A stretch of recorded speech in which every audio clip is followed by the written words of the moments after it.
Good evening, everyone. In keeping with the decision made some years ago to bring into the Hall of Fame significant teams from the past, as part of this year's class, the committee decided to induct the Grey Cup winning teams of the 1920s. The story of the wonderful time in Queens football history that is the early 1920s begins with the disastrous 1919 season for the tricolor immediately after World War I. The following year of 1920 was not much better, played as it was during the Spanish flu pandemic, but at least by then the university had begun to take the necessary steps to restore some of its pre war stature as one of the better teams in the country.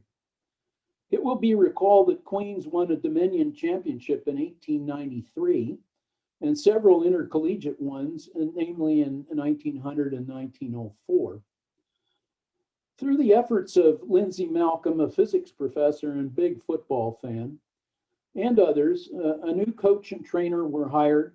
A new stadium was built on campus with financial help from the Richardson family.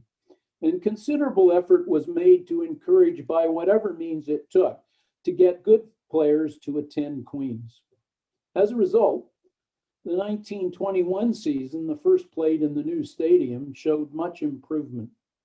But the real fireworks started in 1922. By then, a team had been assembled that would go on essentially unchanged in personnel for the next 4 years to a record of 23-2, have two wonderful undefeated seasons, named 1923 and 24. The only other Queens team to do that was the 63 and 64 squad. Win four intercollegiate championships, and more importantly, three Grey Cups. It is worth noting that they very nearly won four Grey Cups in a row, losing a 1925 playoff game in appalling weather to an Ottawa City team they would have beaten handily in any other circumstances.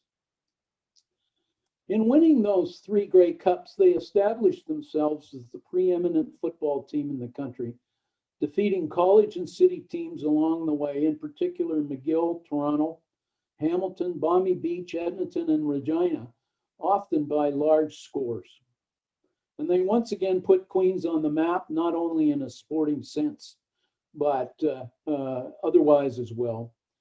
Many of the players on those teams are already in the Queens Football Hall of Fame as individuals, namely Bat Stone, Ledley, Johnny Evans, and others.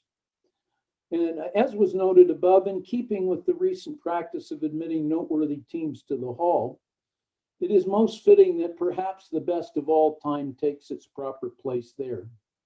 The ghosts of all those fine players of yesteryear are now, therefore, become forever golden.